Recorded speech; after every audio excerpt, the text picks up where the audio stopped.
लोकसभा क्षेत्र में भाजपा के प्रत्याशी के रूप में अपने पीछे किए गए कार्यों के आधार पे लोगों से प्रार्थना कर रहे हैं, लोगों से बात कर रहे हैं और कोई ना कोई तो आना ही था, तो जो भी आए हैं उनका स्वागत ही है।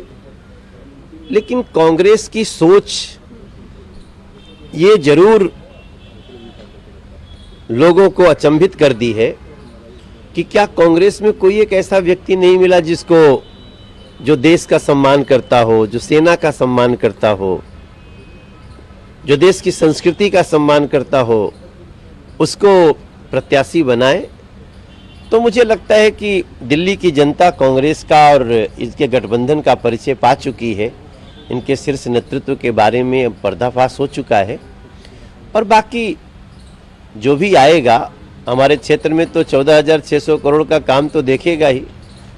तो इसी बहाने उसको कैसे पहली बार मेट्रो आती है, कैसे पहली बार रेलवे स्टेशन बनता है, कैसे पहली बार एलिवेटेड रोड बनता है, कैसे पहली बार नदी पे पुल बनता है, ये सारा कुछ तो देखेगा ही।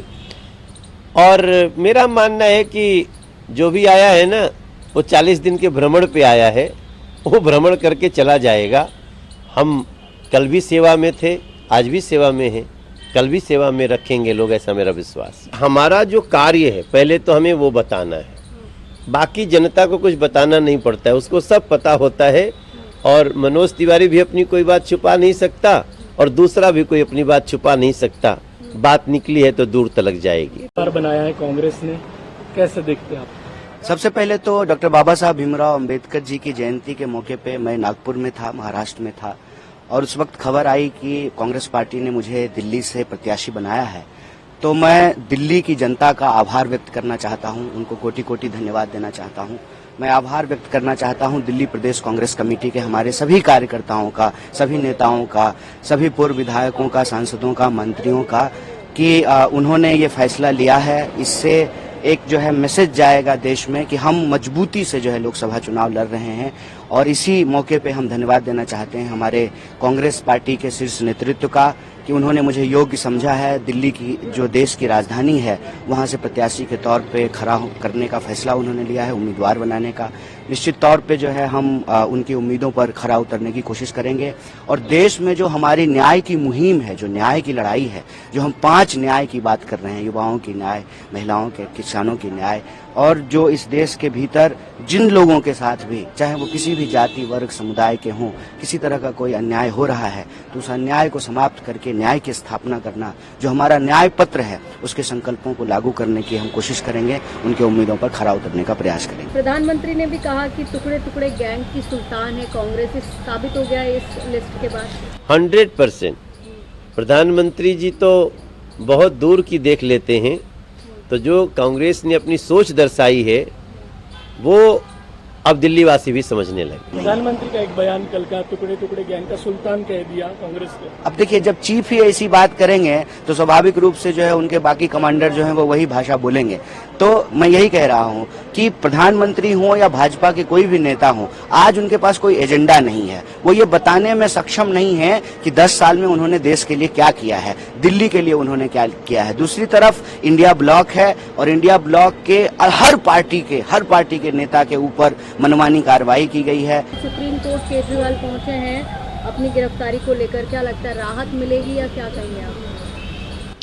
देखिए, कानून अपना काम कर रहा है, हमें न्याय व्यवस्था पे भरोसा है।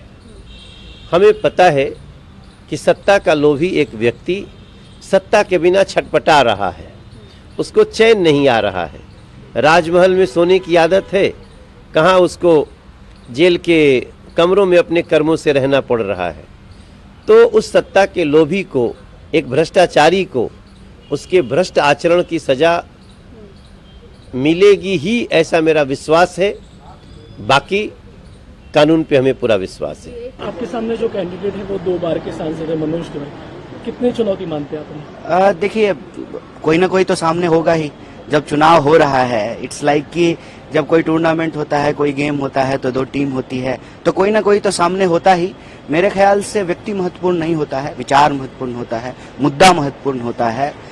10 साल से वो सांसद हैं तो वो बताएं नॉर्थ ईस्ट की जनता को, नॉर्थ ईस्ट दिल्ली की जनता को कि 10 साल में उन्होंने क्या किया है, और जनता तय करेगी कि जो वो कह रहे हैं अगर वो सच है, उन्होंने जो काम किया है, तो उनको अपना समर्थन और आशीर्वाद देगी।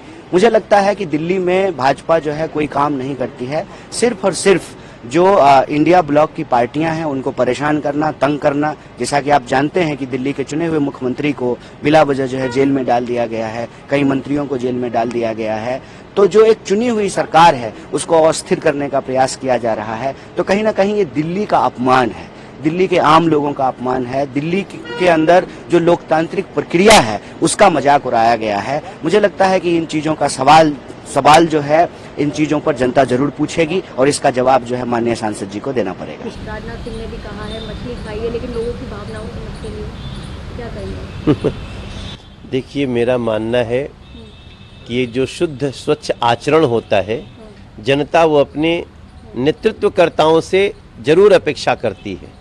जो नहीं करेगा जनता उसको सबक सिखाए। पिछले बार आप जिनके खिलाफ चुनाव लड़ते उनका एक बयान अभी आया, गिरिराज सिंह कह रहे कि जिन्हें रिजेक्ट कर दिया उन्हें कांग्रेस में उतारा अभी। ये बात तो उनके ऊपर भी लागू होता है। बहुत सारे ऐसे लोग हैं जो कांग्रेस पार्टी में चुनाव हार गए थे और अभी जो है पलक पावरे बिछा करके जो है रेड कारपेट बिछा करके उनका भाजपा में स्वागत किया जा रहा है।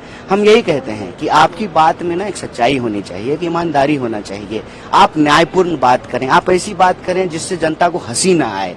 अब बताइए वो किस मुंह से ये बात कह रहे हैं, जब वो खुद ही जो है कांग्रेस के कई सारे जो हारे हुए नेता हैं उनको ईडी का डर दिखा करके, सीबीआई का डर दिखा करके भाजपा में शामिल करा लिया है। तो मुझे लगता है कि ये सब भटकाने वाली बात है। वो इसी तरह के भटकाने वाले बयान देंगे, वो इधर उधर की बात करेंगे। हम रोजी रोटी कपड़ा मकान पे टिके रहेंगे, हम आम लोगों के विकास के सवाल पे टिके रहेंगे, हम आम लोगों के न्याय की बात पे टिके रहेंगे। हम उनकी इधर उधर की बातों में फंसने वाले नहीं।